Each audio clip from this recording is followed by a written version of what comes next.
From crisis to Christ likeness.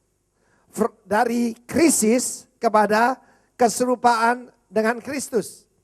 Kita buka firman Tuhan Mazmur 105, dimulai dari ayat 12.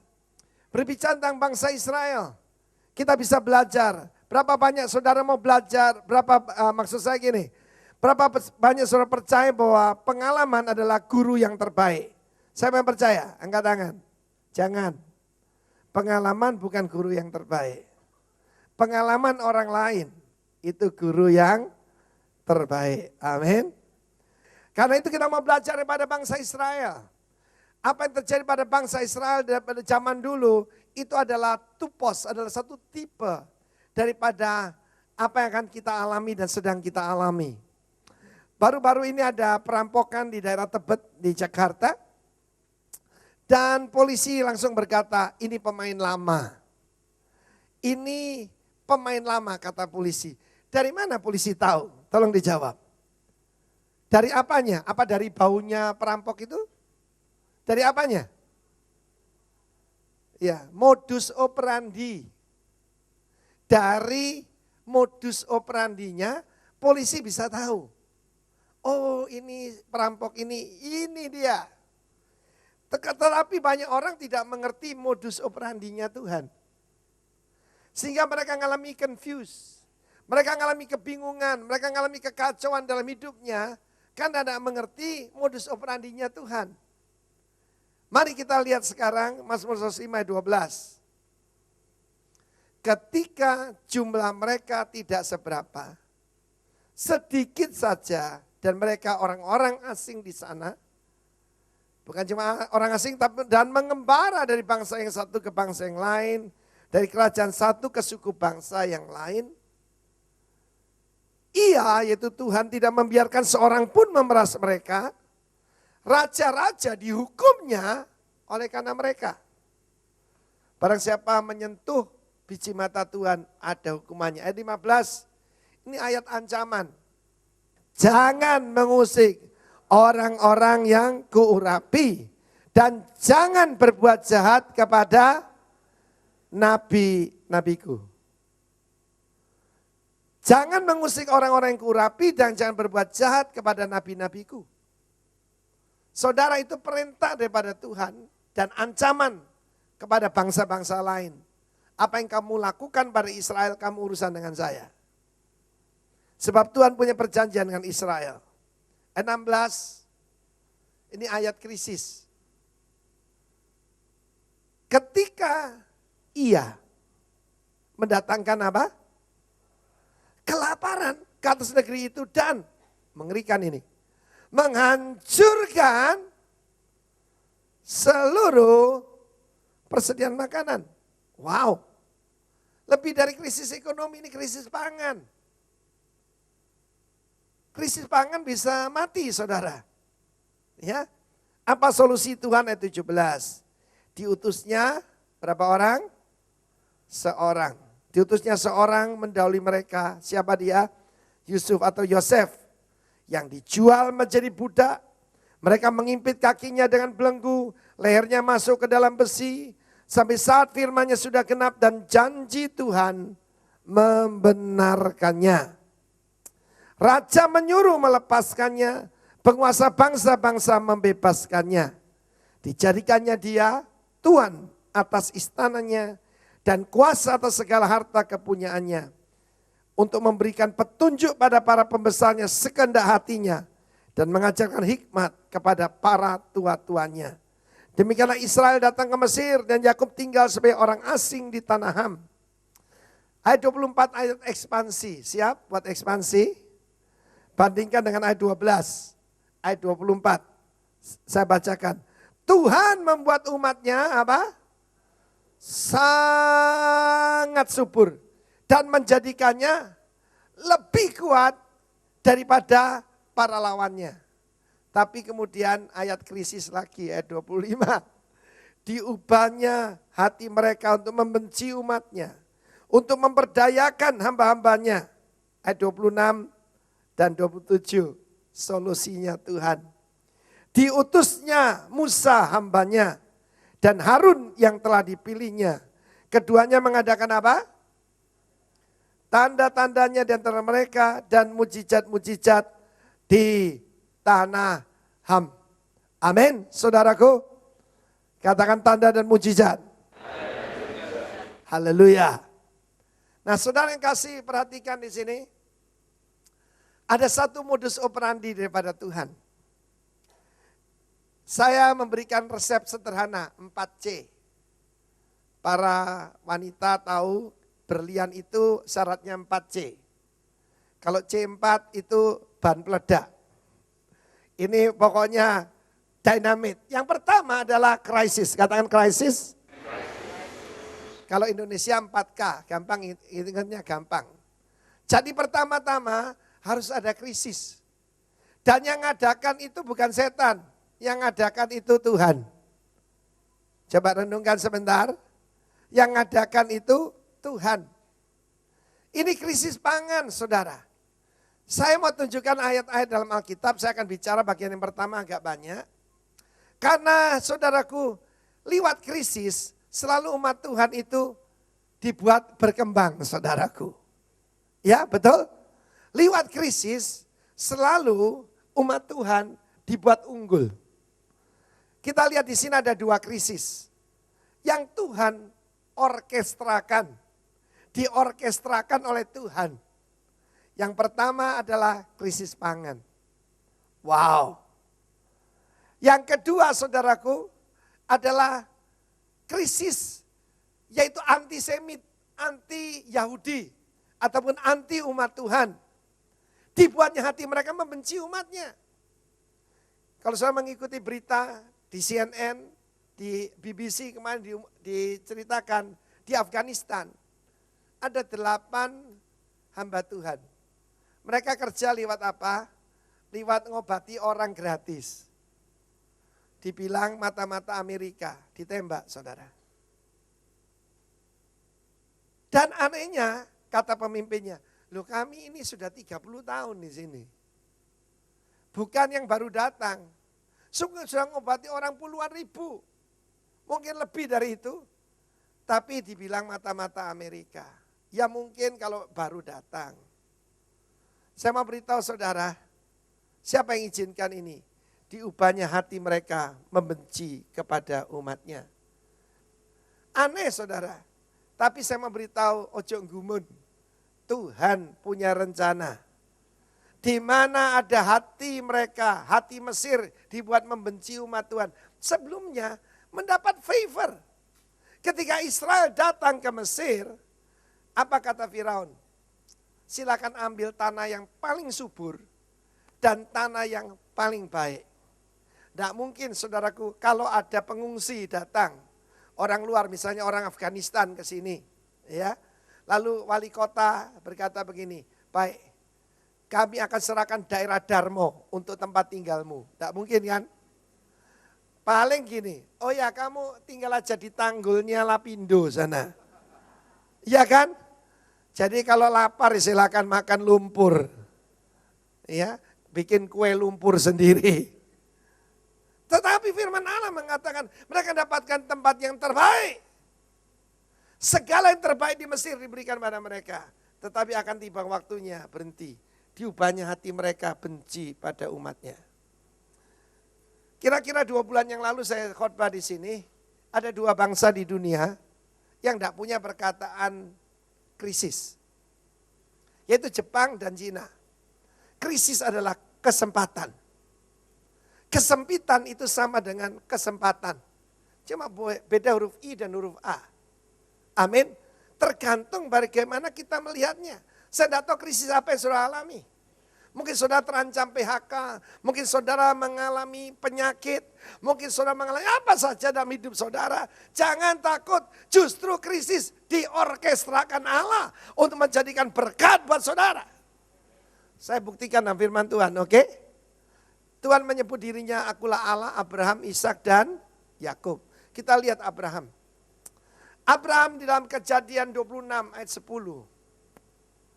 Timbullah kelaparan di negeri itu.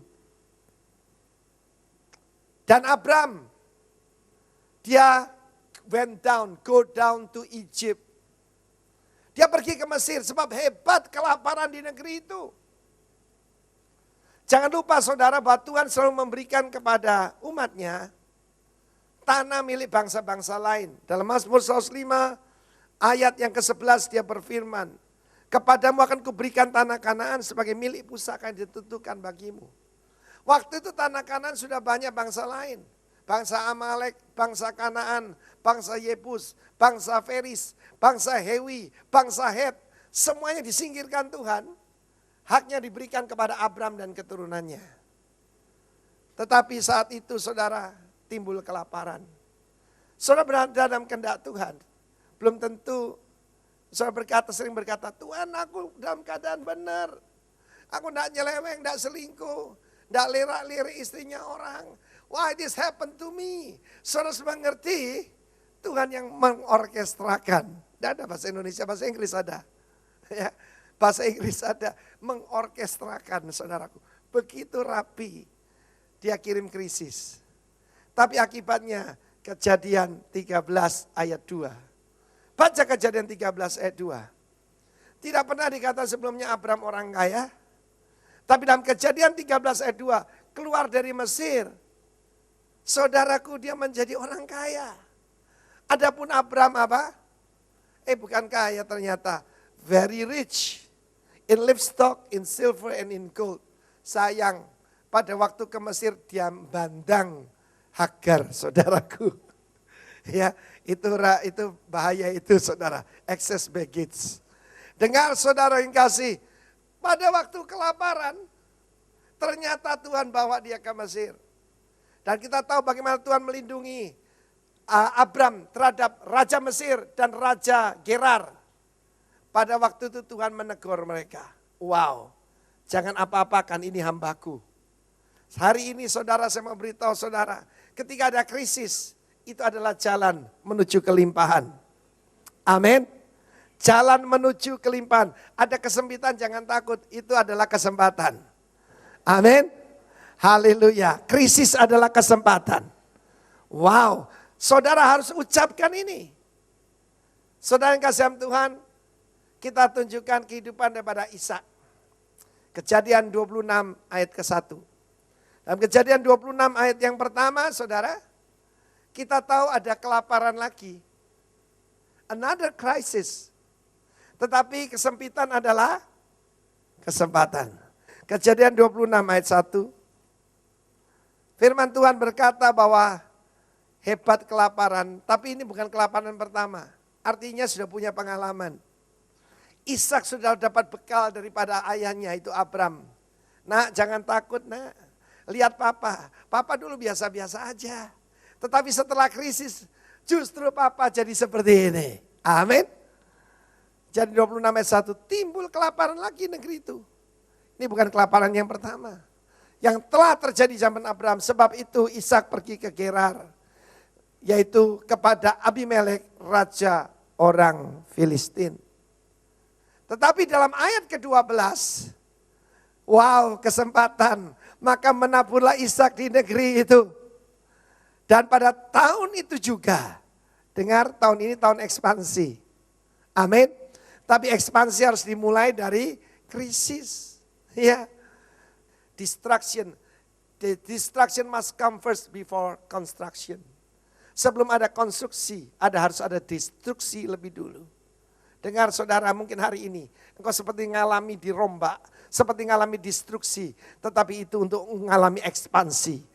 Saudara mau mengalami ekspansi tanpa mengalami perombakan. Tidak bisa saudaraku, harus ada krisis dulu. Dan Ishak menjadi kaya, bahkan kian lama kian kaya, sehingga dia menjadi sangat kaya. Sehingga apa? Orang Filistin cemburu kepadanya. Di zaman papanya, orang belum cemburu kepada Abram. Tapi ini raja bisa cemburu. Hari-hari ini yang namanya kaya itu saudaraku, raja minyak. Ya dari Timur Tengah.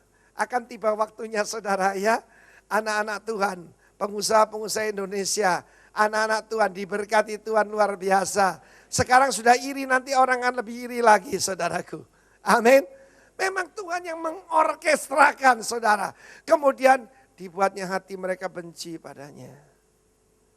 Dibuatnya sangat subur. Coba lihat tadi Mazmur 105. Ayat ekspansi. Ayat 24 saudara.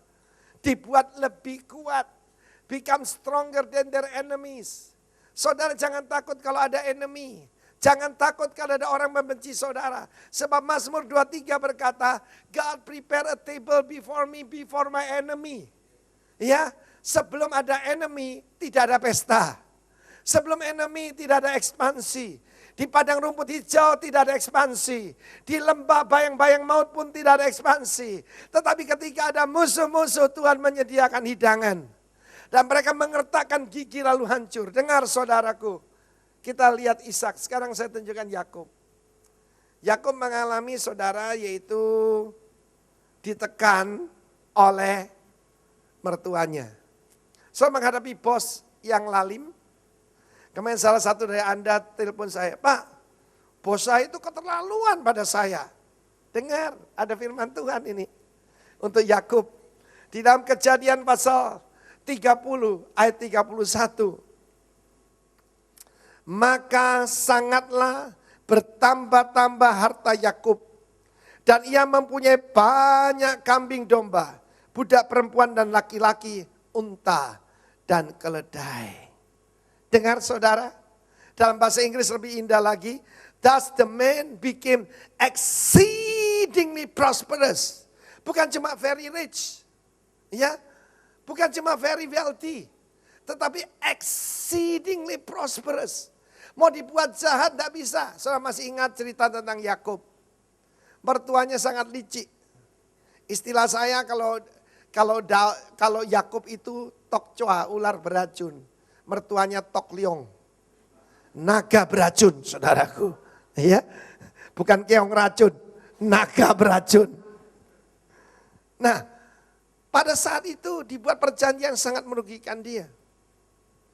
Pokoknya semua domba yang bertotol-totol, bercoreng-coreng, belang-belang, jadi bagianmu. Saudara pernah lihat? Kalau anjing ada Dalmatian. Pernah lihat domba Dalmatian? Domba totol-totol enggak ada toh? Tapi tahun itu Tuhan buat begitu saudaraku. Engkau dijepit, engkau ditekan, tenang aja. Allah sanggup, dialah Allah Abraham, Ishak dan Yakub. Berikan tepuk tangan bagi Allah kita. Wow, diutusnya seseorang, itu Yakub. Karena itu anak-anak kecil, tadi anak-anak kecil di Menora, saya tanyai. Saya katakan, God is good. Mereka bilang, all the time. Dan saya tanya, all the time. Mereka jawab, yang satu bilang, God is so good. Saya kaget saudaraku. Wah ini rohani ini bakal pemimpin. Sebab kalau engkau tahu Allah itu baik. Engkau tidak akan bingung. Engkau tidak akan bersungut-sungut. Engkau tidak akan stres. Ada yang tadi malam tidak bisa tidur. Ngisi-ngisi nih hamba Tuhan. Anak Tuhan itu shalom. Penuh damai sejahtera. Apapun terjadi, Tuhan mengorkestrakan. Tepuk tangan bagi Allah kita. Saya tunjukkan kepada saudara, yaitu kehidupan daripada Yusuf, Kejadian 45, ayat 4 sampai dengan 8. Hikmat orang miskin dihina, saudara. Hikmat orang miskin dihina. Tapi Tuhan akan memberikan transfer of wealth, pemindahan kekayaan, bukan pemindahan utang. Kepada orang yang berkenan kepada Tuhan. Amin. Anda ditindas hari ini, tenang aja saudaraku. Allah bisa mengorkestrakan. Kita baca Kejadian 45, ayat 4 sampai dengan 8. Lalu kata Yusuf kepada saudaranya itu, marilah dekat-dekat. Yusuf gambaran Tuhan Yesus. Tapi Yusuf juga gambaran daripada saudaraku pelayanan akhir zaman ini sebelum Musa dan Harun. Musa gambaran Tuhan Yesus. Ya, kita akan mengalami persis seperti zaman Mesir. Di mana akan ada hujan es batu dan sebagainya, itu akan terjadi. Tapi sebelumnya saudaraku, di mana pemimpin-pemimpin Tuhan akan dibangkitkan seperti Yusuf. Kita baca ayat keempat, marilah dekat-dekat. Maka mendekatlah mereka, katanya lagi, akulah Yusuf saudaramu yang kamu jual ke Mesir. Mereka terkejut sebab orang ini adalah orang yang punya power paling tinggi di dunia saat itu. Perkataannya adalah undang-undang. Hari ini, bulan ini adalah bulan imply. Kita akan ditaruh Tuhan suatu kedudukan yang ada otoritas. Kita lanjutkan. Tapi sekarang janganlah bersusah hati dan janganlah menyesali diri. Karena kamu menjual aku ke sini. Sebab untuk memelihara kehidupanlah Allah menyuruh aku mendahului kamu. Karena telah ada 2 tahun ada kelaparan dalam negeri ini. Dan selama 5 tahun lagi orang tidak akan membaca atau menuai. Maka Allah telah mengutus atau menyuruh aku mendahului kamu untuk menjamin kelanjutan keturunanmu ini. Dan untuk memelihara hidupmu sehingga sebagian besar daripadamu tertolong. Nah ini terjemahan keliru. To save your life by a great deliverance. Bukan sebagian besar tertolong, tetapi menolong engkau dengan penyelamatan yang dahsyat. Ayat 7, ayat 8. Jadi bukan kamu yang menyuruh aku ke sini, tetapi Allah. Dialah yang telah menempatkan aku sebagai bapak bagi Firaun, katakan bapak. Dan Tuhan atas seluruh istananya. Dan sebagai kuasa atas seluruh tanah Mesir. Wow. Saudaraku, generasi sekarang adalah the fatherless generation. Ya. Tetapi saudara punya bapak dan punya bapak rohani, amin. Yusuf diangkat jadi bapak. Dan bukan cuma itu aja, dan sebagai tuan atas seluruh istananya, sebagai kuasa atas seluruh tanah Mesir. Wow. Kuncinya adalah Yusuf mengetahui Tuhan yang mengutus. Dia tidak benci pada saudaranya. Ada orang tanya pada saya, Pak, saya lihat Anda ini kalau ngadepi fitnah, ngadepi yaitu dikata-katain orang kok enteng aja, kenapa? Saya bilang sebab saya tahu cara kerja Tuhan. Amin. Sebab saya tahu saya di tangannya Tuhan. Ku di tanganmu, ku di hatimu, di pikiranmu, rencanamu. Tak pernah ku sendiri, ku di hatimu, di pikiranmu, di rencanamu, tak pernah ditinggalkan. Itu yang dikatakan oleh Yusuf. Kamu tidak usah takut. Sebab kalau dia berkata kepada anak buahnya, dia cuma bilang gini. Gelundung kepalanya mereka semua.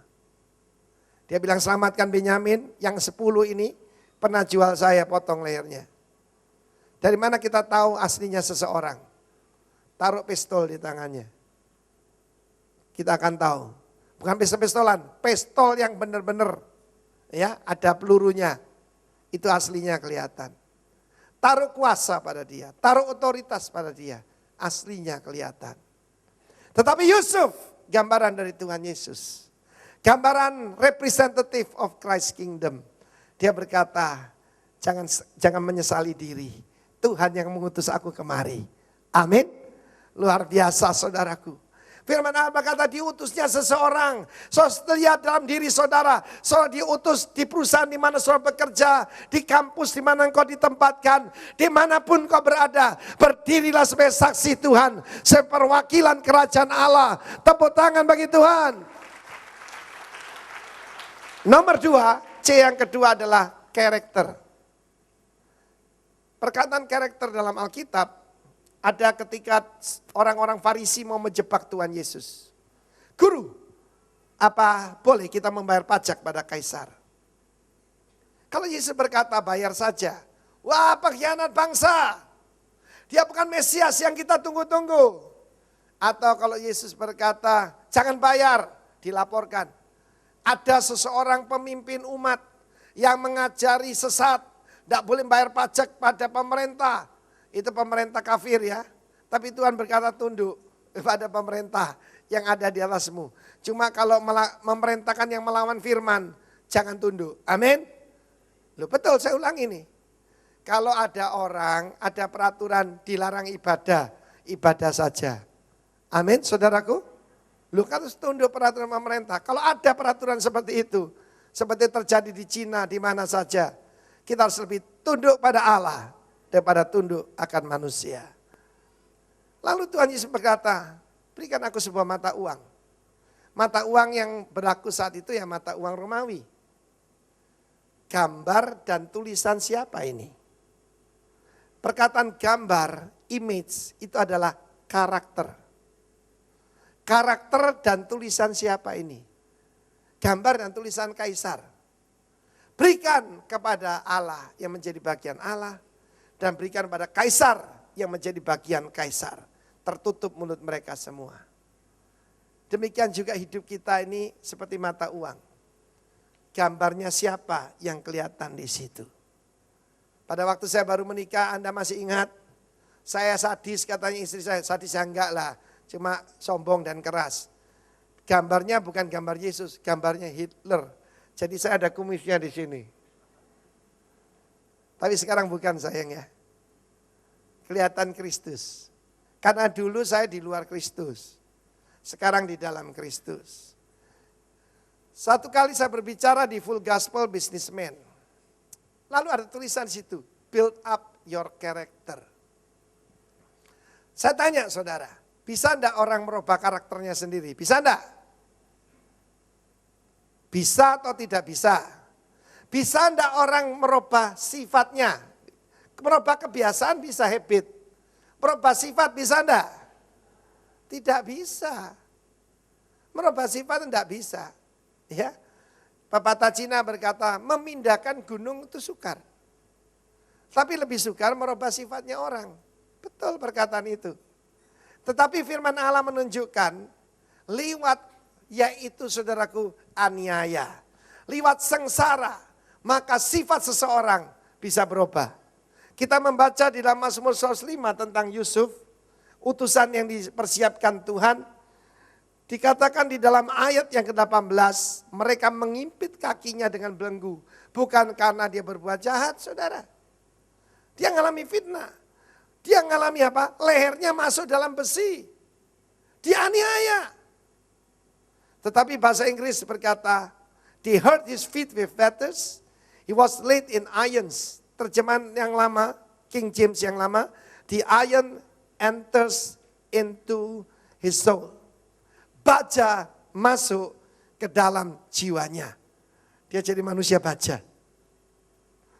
Saya pernah ditanya orang, Pak, perjalanan jarak paling panjang itu di mana? Nah, karena pertanyaannya begitu pasti bukan ilmu pengetahuan biasa. Saya bilang saya tahu ada 2. Dari mulut ke hati itu panjang. Jaraknya cuma 1 kilan, tapi dari mulut ke hati ini perjalanannya panjang. Yang kedua, from boys to men. Dari boy jadi pria yang utuh, yang dewasa. From boys to men, perjalanannya panjang. Ketika Yusuf keluar dari rumah, dia sinyo. Tetapi ketika dia mengalami aniaya, sengsara, dan mengalami dimasukkan dalam tahanan, maka baja masuk ke dalam jiwanya. Saudara, saya pernah kasih ilustrasi. Kalau kolom ini dihancurkan, ambruk enggak gedung ini? Enggak, ini variasi. Bahasa Surabaya variantul. Nah, ini variantul, ini enggak ada apa-apanya. Tapi coba yang dibungkus cermin itu, coba lihat. Ya. Kalau itu dihancurkan, ambruk ini. Kolom ini yang kelihatan biasa, itu kalau dibuka, dikupas, besinya diambil, bajanya dikeluarkan, diambrukkan, bangunan ini ambruk. Demikian juga Tuhan merubah Yusuf dari anak kecil usia 17 menjadi pria dewasa usia 30 tahun. Kita tahu age tidak ada hubungan dengan maturity. Saya ketemu dengan banyak orang tua rambutnya sudah habis tapi seperti anak-anak. Kalau pokoknya enggak disapa hamba Tuhan tersinggung, enggak mau datang ke gereja. Anak kecil kamu. Di depan kita ada krisis. Yang di depan kita adalah krisis mata uang dolar. Amin. Ada yang ngumpulin dolar, siap-siap. Bahkan emas pun. Firman Tuhan berkata akhir zaman, emasmu akan berkarat. Kecuali Mas Arifin. Amin. Bahkan berkarat, saudara. Oh haleluya, kalau puasa begini istri saya, emasnya turun 2 kilo. Dari 76 jadi 74. Saudara yang kasih Tuhan, krisis moneter itu pergi kemana-mana. Kalau Indonesia, Asia Tenggara, waktu itu Korea, won Korea, saudaraku, Baht Thailand, saudara. Bayangkan kalau krisis itu mata uang dolar. Dunia, saudara. Dan itu di depan mata kita. Dengar saudaraku, ada krisis di depan kita. Karena itu pastikan saudara dalam ekonominya kerajaan Allah. Amin. Segala sesuatu buatan manusia pasti goncang. Tapi yang daripada Tuhan tidak akan goncang. Saya tanya perpuluhan. Itu dari Allah atau manusia? Loh, jawab yang mantap.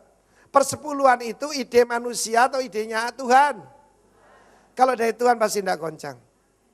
Tapi yang buatan manusia pasti goncang, saudaraku. Pasti. Loh, kok diem? Betul, saudara. Di depan kita. Dan juga yang lain adalah penganiayaan pada umat Tuhan. Itu masalahnya bukan ada atau tidak. Loh, sedang terjadi. Sedang terjadi, jangan nutup mata, saudaraku.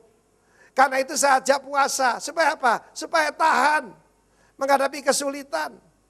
Saya datang ke sini, saya dengar, waduh, aku puasanya batal. Surabaya panas. Loh, belum apa-apa. Itu namanya telo, ngerti enggak saudaraku? Saudara semua dibuat jadi oleh Tuhan. Baja, katakan baja. Amin. Jadi baja. Baja masuk dalam dirinya. Saya tunjukkan ayatnya. Rasul Paulus, Roma 5, ayat 3-5. Kesengsaraan menimbulkan karakter, saudara. Kita bermegah juga di dalam kesengsaraan kita. Sebab kita tahu, kita mengerti bahwa kesengsaraan menimbulkan apa? Ketekunan. Ketekunan itu patience. Amin. Perseverance. Dan ketekunan menimbulkan tahan uji. Tahan uji itu karakter. Dan tahan uji menimbulkan pengharapan. Dan pengharapan tidak mempermalukan, tidak mengecewakan, sebab Allah telah mencurahkan rohnya. Rohnya itu dicurahkan waktu apa? Kesengsaraan. Yang menimbulkan ketekunan. Saudara, ada 2 macam cara orang bertobat. Surat Yudas berkata yang pertama, dengan kemurahan Tuhan. Karena Tuhan baik, aku mau melayani Tuhan. Yang satu harus dengan fear of God. Saudara yang kasih, saya mau beritahu saudara. Ketika ada sengsara dalam hidupmu, itu menimbulkan ketekunan. Wow. Dan ketekunan menimbulkan tahan uji. Tahan uji menimbulkan pengharapan. Roh Kudus dicurahkan di hati kita. Haleluya. Ketika saya menerima karya-karya Roh Kudus, semuanya dalam keadaan krisis. Lewat kenop, dalam kesukaran, saya bertobat. Lewat kesukaran ekonomi. Ya saudaraku. Lalu kemudian saudara, saya memperhatikan dalam hidup saya. Semua masa krisis, persis kayak Abraham, Ishak, Yakub. Tuhan justru memberkati, Tuhan melipat gandakan, Tuhan melakukan ekspansi. Justru tengah-tengah krisis. Jangan takut dengan krisis saudaraku. Krisis menimbulkan karakter. Satu lagi karakter di dalam krisis. Saudara menerima karisma. Apa julukan Yusuf? Di dalam kitab Kejadian, pasal 41 ayat 45. Ini julukan Yusuf. Dan Firaun memberi nama kepada Yusuf. Panggilannya bukan Mesir Idol, bukan saudaraku. Julukannya juga bukan peragawan masa kini. Namanya Safnat Pa'anea. Apa Safnat Pa'anea itu? Yang pertama artinya the revealer of secrets. pengungkap rahasia. Amin. Dan yang lain, Safnat Paanea, bahasa Inggris berkata, the treasury of glorious rest. Agak sukar diterjemahkan. Pertama itu treasury, harta karun. Buat Firaun ketemu Yusuf, ini adalah harta karunnya Mesir. Sebab dia punya hikmat daripada Allah yang dari luar bumi, saudaraku. Glorious rest, dia melihat kemuliaan Tuhan dalam Yusuf. Saya memberitahu, holiness itulah glory. Amin. Lalu rest, dia lihat Yusuf tidak stres. Salah satu tanda kemuliaan Tuhan adalah anak-anak Tuhan tidak stres. Dunia akan makin stres. Saudara tetap rest in the Lord. Amin. Saudara tetap memuliakan Tuhan, tetap bisa sukacita. Saudara, Yusuf itu naik jadi wakilnya Firaun, bukan lewat carrier, bukan jenjang carrier. Dia tidak naik corporate ladder, saudaraku, tangga korporat. Tapi langsung diangkat. Bukan karena matematikanya, bukan karena fisikanya, bukan karena apa-apa, tapi karena dia mengartikan mimpi. Tidak ada saudara ke fakultas di sana, fakultas mengartikan mimpi, tidak ada. Tapi dalam hidup ini ada fakultas Roh Kudus, saudaraku. Ya, saya ada hari ini, ya, karena ada karunia Tuhan dalam hidup saya. Satu hari ibu saya cium saya. Kebetulan ibu saya ada acara keluarga yang tidak hadir. Dia bilang gini, kalau kamu cuma jadi insinyur, kamu tidak mencapai seperti sekarang. Tapi justru karena kamu menerima Roh Kudus, kamu ada di hari ini sebagaimana engkau ada karena Tuhan. Karena karunia Roh, karena mujizat Tuhan. Saudara, Tuhan janji 1 Korintus 12 ayat 3, kepada tiap-tiap orang dikaruniakan penyataan Roh untuk kepentingan bersama. Saudara dengar itu, tiap-tiap orang, to everyone. Tidak terbatas umur saudara. Aku wis tuwe. Ingat Musa dipanggil Tuhan usia berapa? 80. Amin.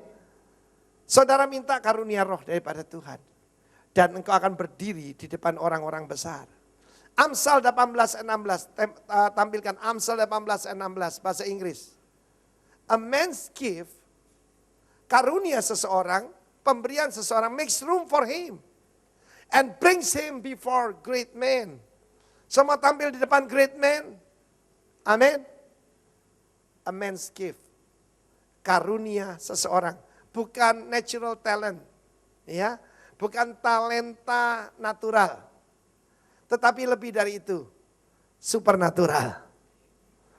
Tidak terbatas ibu-ibu, nenek-nenek, bahkan anak-anak. Karunia Tuhan akan membawa engkau ke hadapan orang-orang besar. Tepuk tangan bagi Allah kita. Dan firman Allah menjanjikan kepada tiap-tiap orang. Saya tampilkan tadi 1 Korintus 12 ayat 3. Siapa di sini termasuk tiap-tiap orang? Bukan sebagian orang. Kepada tiap-tiap orang dikaruniakan karunia roh, penyataan roh. Tapi untuk kepentingan siapa? Bersama. Untuk kepentingan kerajaan Allah. Yusuf disebut Safnat Paanea, the revealer of secrets. Ketika Firaun mimpi, dia panggil ahli nujumnya, dia panggil, kita tahu bahwa tukang sihirnya Firaun itu bisa melakukan trik macam-macam. Tak bisa ngertikan saudara. Tapi kemudian muncullah seorang anak muda. Dialah Yosef. Dan kemudian dia mengartikan bukan cuma mimpi Firaun, tapi solusi. Baiklah Tuanku mengangkat seseorang. Tidak usah 100 orang, seseorang. Dan biarlah dia mengumpulkan 20%, 1/5 dari hasil panen di tahun kelimpahan. Dan menyimpannya. Sehingga ketika kelaparan datang, maka bukan cuma bisa survive, bahkan berlipat ganda. Saudara tahu bagaimana Yusuf itu pernah mimpi tentang bulir gandum. Tetapi kemudian Tuhan pakai. Dia bisa berenang di gudang yang penuh gandum, saudara. Hari ini mungkin engkau berkata, mimpimu kecil. Tuhan bisa berbuat sesuatu dengan mimpimu. Amin. Ketika jumlah mereka tidak seberapa. Saya mimpi Indonesia menjadi Surabaya menjadi praise city. Saya membayangkan kembali kebangun rohani di Indonesia dimulai dari Surabaya. It's my dream. Kita akan melihat saudaraku, Tuhan akan melipat gandakan kita secara hebat, secara luar biasa. And make you and me stronger. Katakan stronger. Kuat dalam segala hal, termasuk ekonomi, termasuk finansial. Saya percaya itu? Saudara yang kasih, ternyata karisma ini dibutuhkan. Karunia, urapan ini dibutuhkan lebih dari segala sesuatu. Kita ingat ketika Israel menghadapi krisis. Dan satu David muncul. Dia melihat seorang raksasa sedang menghujat barisan Israel. Dasar Yahudi dia tanya, dapat hadiah apa ya? Kalau ngalahkan orang jelek itu. Orang gede jelek itu berapa? Oh, dia akan diberikan kekayaan yang besar. Diberikan putri raja sebagai istrinya. Dan keluarganya akan dibebaskan dari pajak di Israel. Kata Daud, hah? Kekayaan besar? Putri raja? Bapakku miskin, dapat dibebaskan pajak. Aku mau deh. Dia tidak lihat kesempitan, dia lihat kesempatan. Tanpa Goliat, David masih ada. Memetik kecapi di samping kambing domba. Tetapi ketika ada Goliat, saya mau beritahu ada Goliat di negeri ini. Jangan kecil hati. Lewat puasa minta apa? Holy boldness. Lewat puasa minta karunia Allah. Lewat puasa ini, saya memang tidak usah ngemis sama Tuhan. Tapi Tuhan mau lihat kesungguhan hati saudara saya. Sebab mata Tuhan menjelajah seluruh bumi. Mencari orang yang bersungguh hati padanya. Amin. Yang keempat, Christ likeness. Christ likeness ini bukan berbicara tentang sifatnya Tuhan. Which is correct. Tapi lebih dari itu, tapi dominion daripada Kristus. Ketika menghadapi badai, diam, teduhlah engkau. Maka badai pun berhenti. Kita menuju kedewasaan penuh sebagai putra-putra Allah. Seluruh dunia menantikan penyataan putra-putra Allah. Ya saudaraku, zamannya orang ngaku Kristen cuma duduk di gedung gereja. Ya sudah tidak laku lagi saudaraku. Dunia sedang menantikan orang yang tidak takut krisis. Yang bangkit di tengah krisis. Yang punya karakter, punya karisma, dan punya keserupaan dengan Kristus. Wow. Sudah saya tunjukkan ayat. Di Mazmur 105 ayat 37. 44 dan 45. Kita akan mengalami saudaraku pengangkatan jemaat. Amin. Tapi sebelum itu terjadi, kemuliaan daripada umat Tuhan akan dinyatakan. Kita akan melihat masa keemasan daripada umat Tuhan, daripada kerajaan Allah. Ayat 37, dituntunnya mereka keluar, katakan keluar. Keluar dari mana ini? Dari tanah Ham, dari Mesir. Membawa perak dan emas, dan di antara suku-suku mereka tidak ada yang tergelincir. He also brought out them with silver and gold. There's none feeble among these tribes. Ayat 43. Dituntunnya umatnya keluar dengan apa? Kegirangan. Yesaya 35 berkata, ya bagaimana umat Tuhan akan kembali dengan sukacita. Dengan menyanyi kesukaan Tuhan. With joy. With gladness. Dan orang-orang pilihannya dengan sorak-sorai 44. Diberikannya kepada mereka apa? Negeri bangsa-bangsa. Belum nangkap ya? Tuhan itu memberikan kepada kita bukan karena kita bekerja. Tapi karena janji. Kemudian, sehingga mereka memiliki hasil jeripaya suku-suku bangsa. He gave them lands of the Gentiles and they inherited the labor of the nations. Ada alasannya agar supaya mereka tetap mengikuti ketetapannya dan memegang segala pengajarannya. Haleluya. Dengar saudara, kita sedang menghadapi satu masa dan sudah lama kita dengar tentang transfer of wealth, pemindahan kekayaan. Tetapi pemindahan kekayaan itu membutuhkan Yusuf. Membutuhkan Moses. Yusuf adalah saudaraku gambaran, yaitu forerunner daripada Moses. Moses gambaran Tuhan Yesus. Dan dunia ini akan mengalami penghukuman. Akan lebih hebat dari zamannya Mesir dulu. Tetapi saudaraku, saudara saya akan jadi seperti Kristus. Dewasa, ya, seperti Kristus di dalam dominion, di dalam kuasa, di dalam segala hal. Ayat paling akhir, Pengkhotbah 2 ayat 26. Sebab kepada orang yang dikenannya, dia mengaruniakan apa? Hikmat, pengetahuan dan kesukaan, gladness, amin, joy. Tetapi orang berdosa ditugaskan untuk apa? Menghimpun dan menimbun sesuatu yang kemudian harus diberikannya kepada orang yang dikenan Allah. Ini pun kesia-siaan dan usaha menjaring angin. Dengar baik-baik saudara, ayat ini akan digenapi di depan mata kita. Tapi syaratnya menjadi orang yang dikenan Tuhan. Siapa yang dikenan oleh Bapa? Siapa?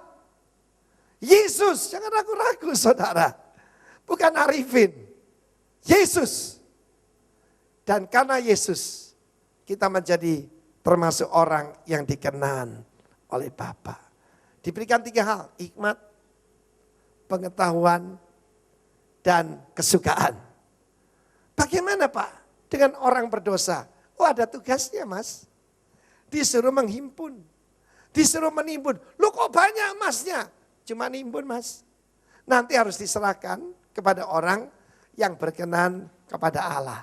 Siapa menjadi orang yang berkenan pada Tuhan? Amin. Sama mertua berkelahi. Bagaimana berkenan? Bisnis culas. Bagaimana mau berkenan? Tapi tidak ada di sini. Itu yang saya ceritakan itu di Afrika. Tapi berapa banyak yang mau berkenan pada Tuhan? Haleluya, bangkit berdiri.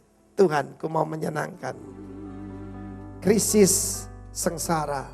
Krisis sengsara. Itu merubah sifat kita. Haleluya. Jangan takut dengan krisis.